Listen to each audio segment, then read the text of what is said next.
People think, oh, owning a business, which I laugh inside, like, oh, honey, you don't know. They go like, I want to open my business because I want to do my own hours. And I tell them, you know what your hours are going to be if you open a business? 24/7. Hello, Addie. Hello. My name is Keanu. Nice to meet you. Right. The reason I'm talking to you today is I want to get to know your story. How did you, navigate that road to becoming successful?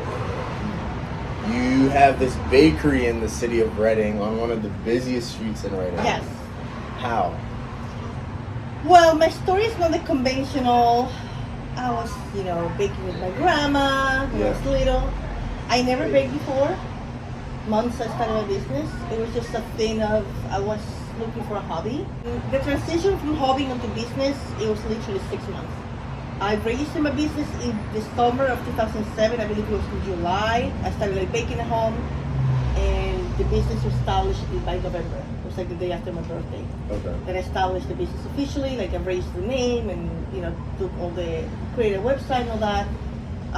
Because I knew it was gonna be a real thing. So you don't want to have a business that you're just running out of your home kitchen with no permits and all that. So I said, you know what, if I'm gonna make this as a business, I'm gonna officially register the business with the state. I'm gonna pay the taxes. I'm gonna register the name, and I'm gonna get a website, make it like an official, actual LLC, which is my business is LLC, a real business.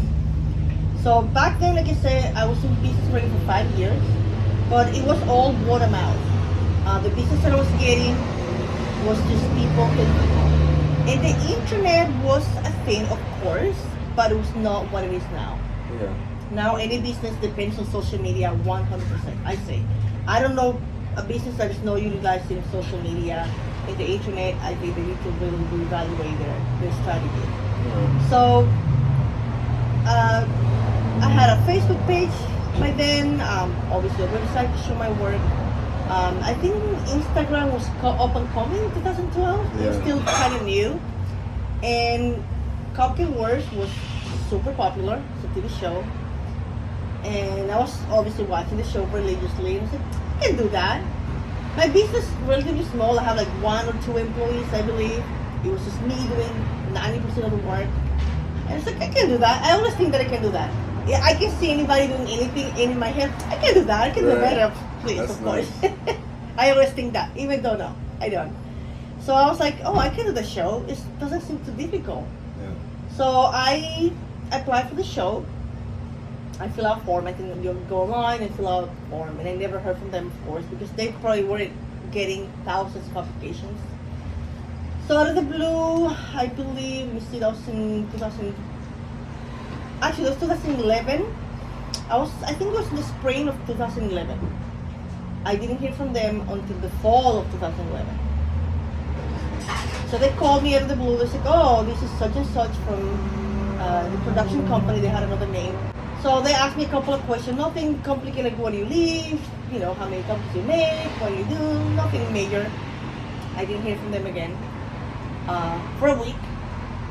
And they called me, so can you fly next week? I'm like, what? It's like that. That's because crazy. they contact a bunch of people, and of course some people fall through and they're like, oh, I can't do it, I'm busy that week, or I can't. So they call people like very short notice. So they call me and I'm like, oh my god. So I call one of my friends and I'm like, and joking, I have said before, if I go to Cupcake Wars, you're coming with me. So she's like, oh yeah, let's do it. So we literally, like a week after they called me, I was already on a plane going to California. There's very little prep work that you do, unfortunately.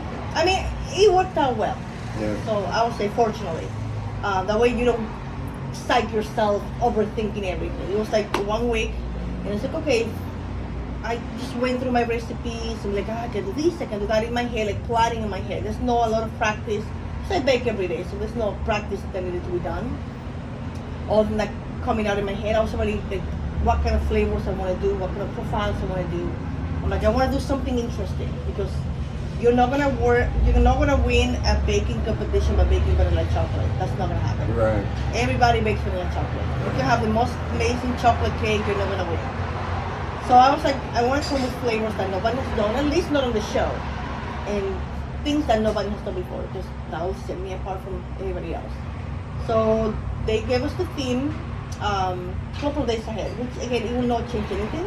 It's okay. The theme of the show is going to be the Renaissance Fair, because they have a huge Renaissance Fair in California. So the party was going to be at the Renaissance Fair. It's okay, you're going to Renaissance Fair, so I'm like, okay. And they give us like ingredients, like it's going to be like dry fruits, it's going to be like wine, ale, that kind of profile spices that they used back in the Renaissance times. So I immediately in my head put together three cupcakes. Four cupcake flavors.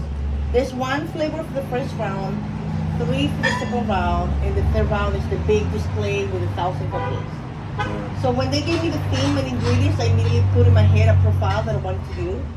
Again, interesting flavors. The first cupcake that I did in round 1 was a pistachio cardamom, which I still have in my business, still one of the flavors. It was a different version of the same cupcake, but it's very similar. So I remember I did like an orange topping, buttercream, because orange goes really well with pistachio, and cardamom, I'm familiar with the spice. And I did like a dates and honey filling, because honey was one of the ingredients, so dates were one of the ingredients, and pepper. You wouldn't think, but the cupcake had it all. It was sour, it was sweet, it was spicy. It tasted good? Oh, of course. Okay. Yes, of course. It was a very like depth of flavors. It's not a simple flavors. Depth had a lot of depth, I would say, but it was a lot of layers of different things, but complemented each other. Okay. The second round, I did a chocolate and stout beer cupcake with a salted caramel buttercream. Which stout was one of the beer was one of the super ingredients. So I tried to carry the same thing throughout the entire competition. Wait, so you had alcohol in this cupcake? Yeah. I still have it for Father's Day. It's a chocolate with and it tastes stout. good? Of course. Hello. Oh, man. Alcohol. Okay. The other flavor that I did was a red wine and cherry cupcake. But the judges did not like the filling, so they grilled me on that. But in the when they said they didn't like that, so the third round, when I passed to the third round, I eliminated the filling because they didn't like it. And I didn't have the brain at that time, like I didn't want to start coming up with a new filling. I said, you know what, they don't like this filling, just eliminate it. So I lost a cherry and red wine, because red wine was one of the flavors, so was cherry. Yeah. So the red wine and cherry cupcake. The other flavor that I did was pomegranate ginger, just a pomegranate cupcake with ginger. That sounds good. The filling for that was apricot. Absolutely delicious. Also, like it was like a spice kind of cake with cinnamon and cloves and all that. It's a very deep, rich flavor. Because again, they don't. Only the first round they require you to use those ingredients. Yeah.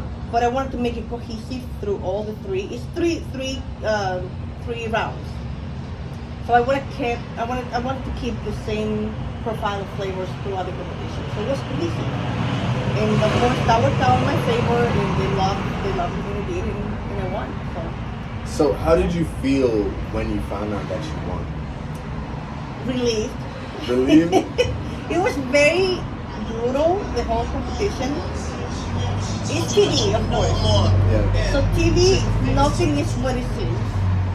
But in this case, on TV looks a lot easier than what it actually is in real life. Yeah. The whole recording of the show was like 4 days.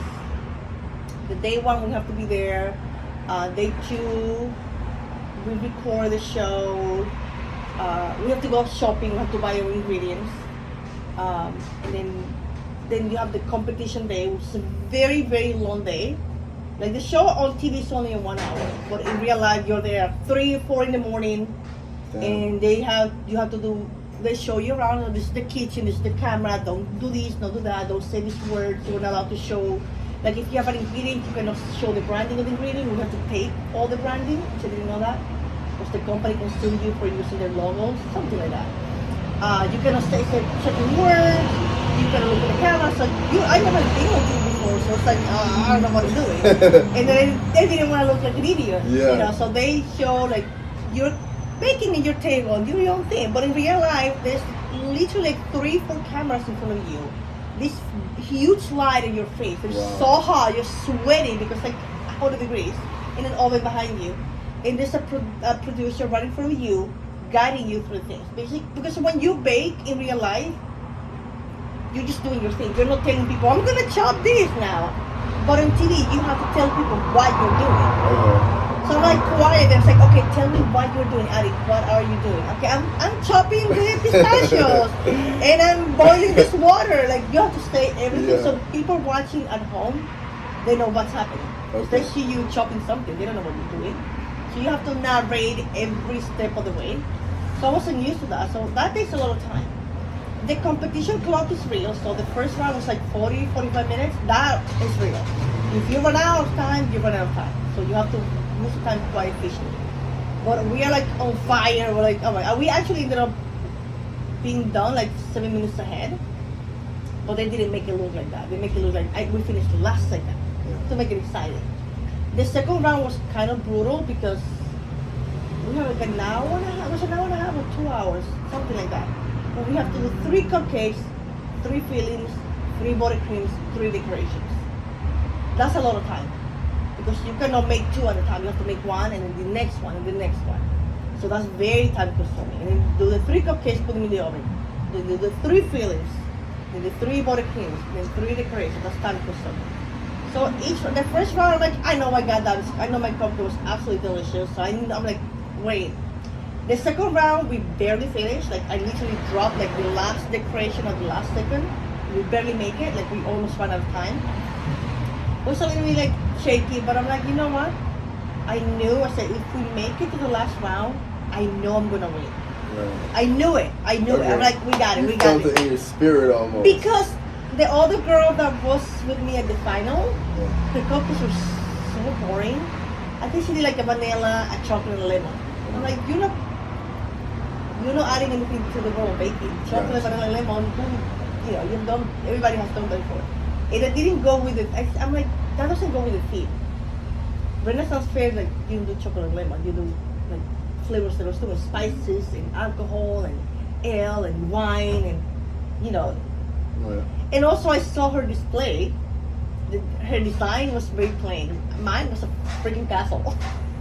Okay, that is. I pretty made this castle with like a Renaissance kind of medieval kind of situation. Like more like a statement piece. So you made all of that from cake or what? No, the display was. They have carpenters, so they assign to us and say to put the cupcakes, just to place them. So of course I'm not gonna go with a table. I'm not gonna put my cupcakes on a table. Right. You don't do that on TV. I'm like, I want a castle. So they build this castle. And again, if you want to make a statement when people walk by there, because we're going to this huge event, the Renaissance Fair in California is huge. It's like the size of West Reading, I would say. It's insane, way bigger. So you're not gonna show up there with a table of cupcakes. You have to bring something massive that when people walk by, they're like, oh my God, what is that? So I went with that. I'm like, we're gonna make it big. So we make a huge castle, like the carpenters, they help us out. And that's what I do. I'm like, oh no, if I go with the final with that girl, we're done. We win. That's it. So, you have to take your chances. Sometimes you will fail miserably, and I have failed many times, but sometimes it pays off. So that one paid off. I have a question though. Yeah. You winning the Cupcake Wars, Yeah. did that help you with more success Of when you course. came back here? Oh, absolutely. Because back then, at that specific point in time, the Yeah. show was very, very popular. Yeah. It was like at the height of the popularity. I was the only person in Pennsylvania that has competed at that time. I know there's a couple of other bakeries that they competed after me, but they didn't win. So I competed. The show was done. We recorded at the end of October 2011, but it didn't come out until May 2012. May 6th, I remember. It's a Sunday. So I had all the time to prep, and I knew because you can see all the winners that you can have. They have lines around the block of customers waiting for cupcakes and all that after they win. So I knew it was gonna be huge, especially when it was ready. Small town. In big cities, I think if I would have won in a bigger city, it wouldn't be as successful because there's so many bakeries in other cities. There's so much of all the stuff. But in Reading, there's not much of that kind of new and creative kind of things back then. So when I won the show, I knew it was gonna be huge. So I hired employees immediately. I started hiring people, trained them, and I started prepping. You were not allowed to talk about the show until the week before. So we have to be quiet for 6 months.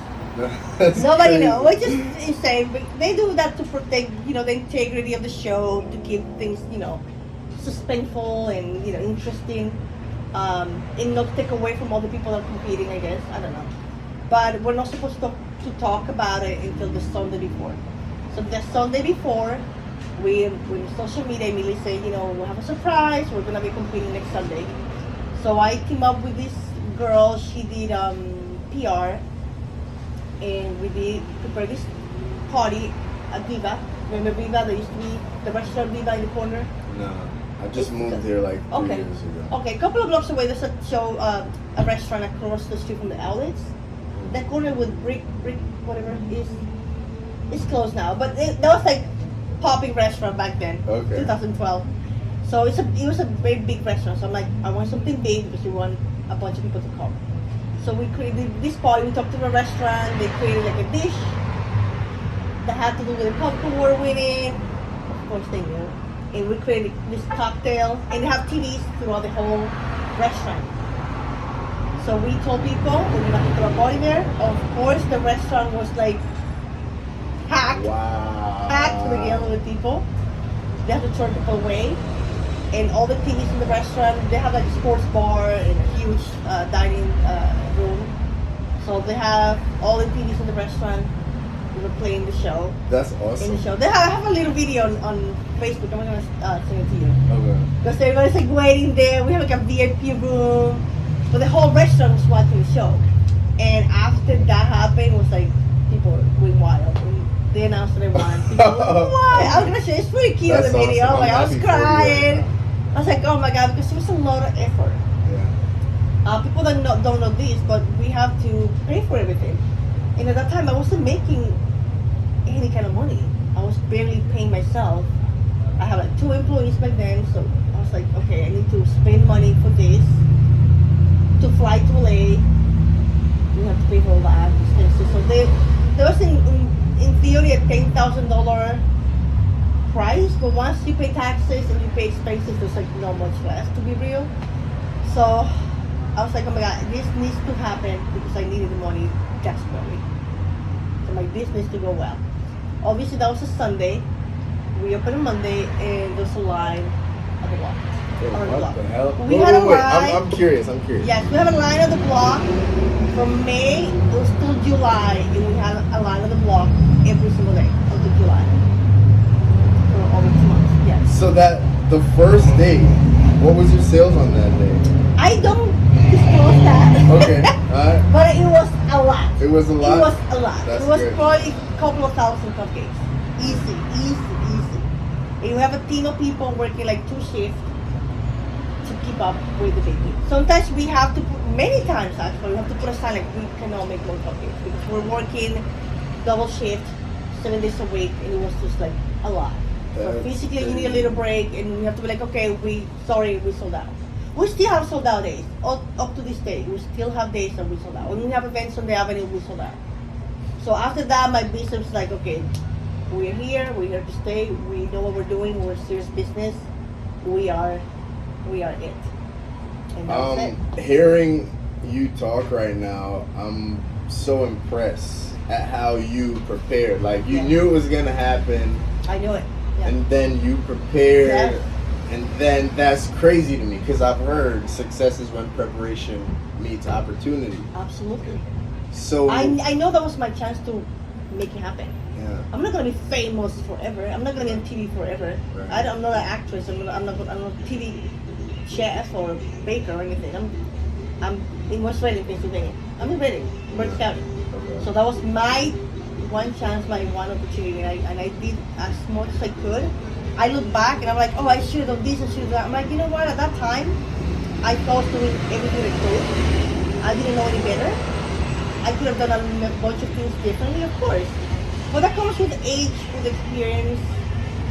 But at that time, I did what I thought I was doing the most. Yeah. And I think I did a lot.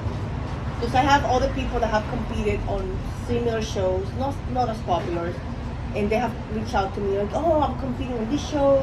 What do you do? I'm like, what do you mean? Like social media.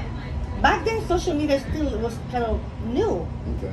Again, I opened my Facebook page, I think it was in 2009. So Facebook is still there.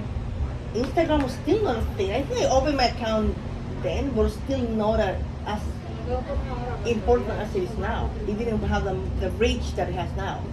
Social media reaches everybody.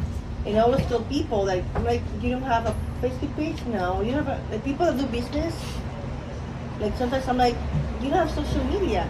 I know there's a lot of negativity surrounding that, but I'm like, that is one thing that's still free.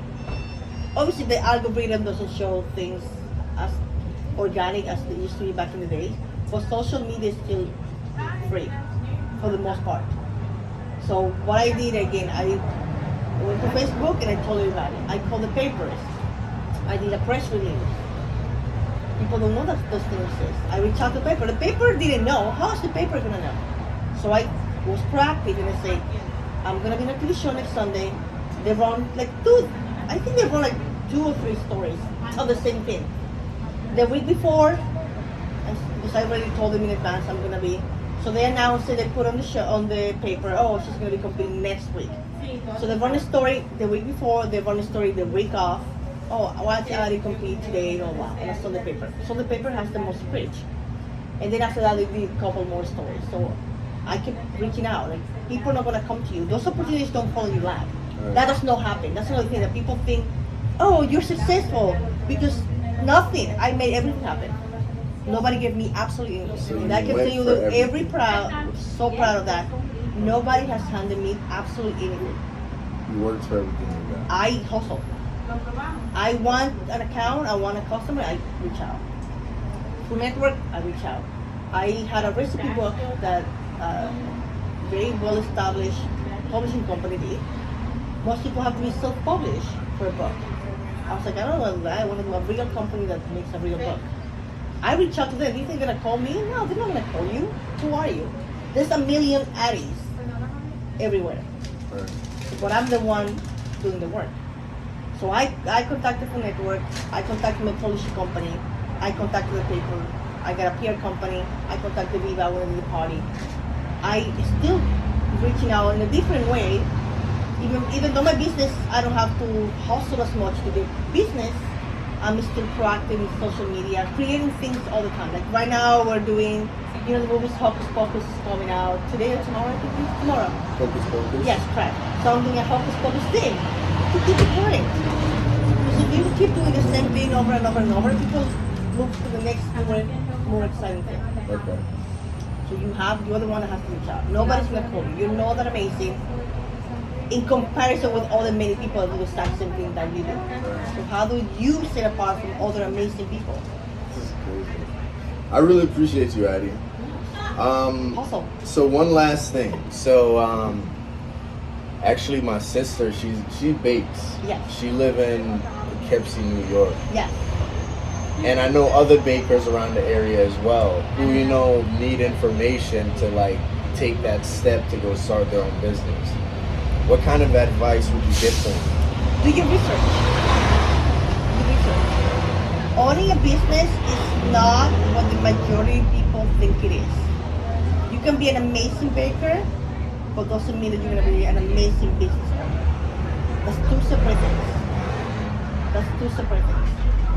So you can be, again, an amazing baker that you can work great by yourself, or when you have to lead a team like I do, and you have to be the boss, and you have to set rules and policies for your business, and you have to wear many hats. Not everybody's prepared for that. So ask yourself, do I have what it takes? Like you're an amazing baker, you do amazing, beautiful cakes. So do I have what it takes to lead a team? Yeah. Do I have what it takes to make sales? That's a whole different thing. You can be a great baker, but if you don't know how to sell, you're not going to sell anything. So being a business owner is a very different thing from being a leader, from being, a boss. Okay. So you wear many hats. When you own a business, you have to do you have to be your own marketing, you have to be your own cleaning lady, you have to be the one that makes the product, and you have to be the one that makes the sales. and you have to be the one that does the customer service.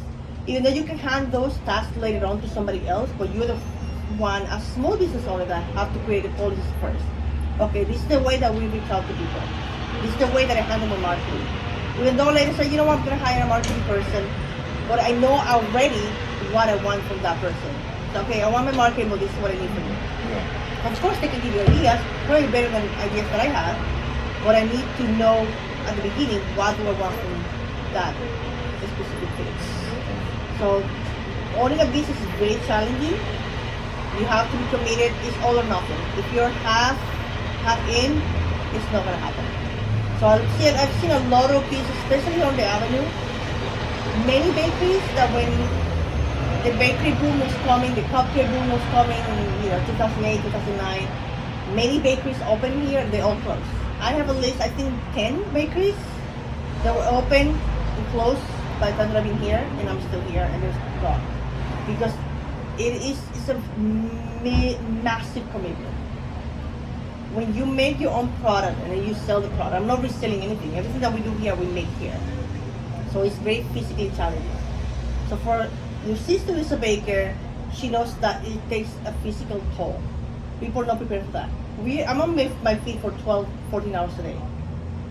Not everybody has the stamina for that. So do you have the stamina to put that kind of hours? Do you have the commitment to be here on holidays?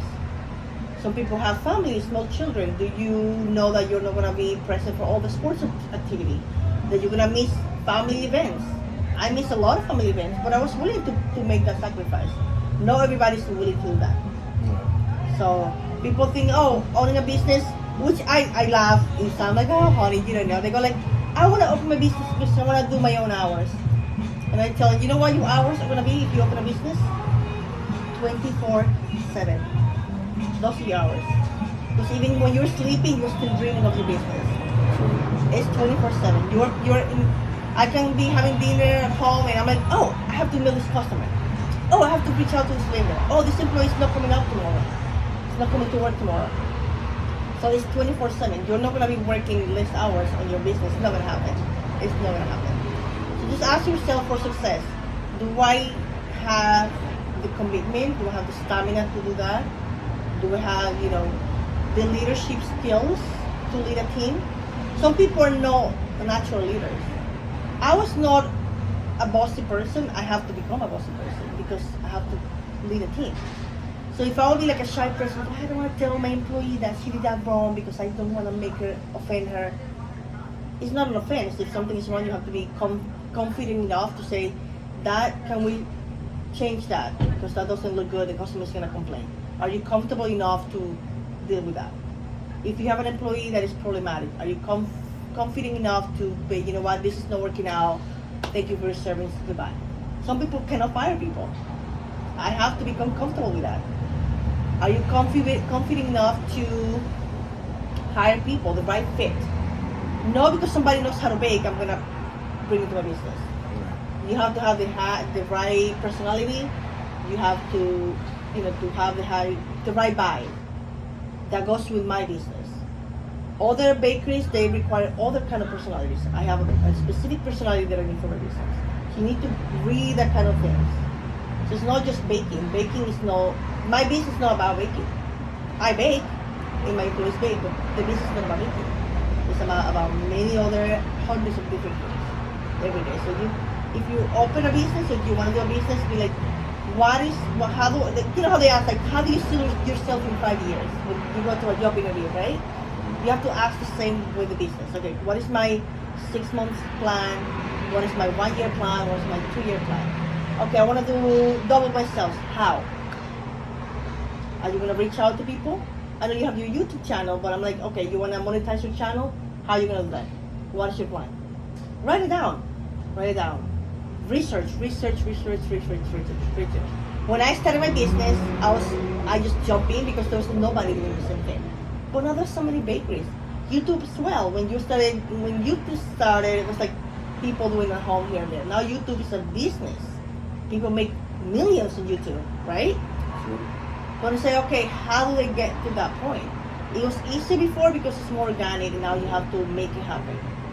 So you have to write down, okay, what is my goal?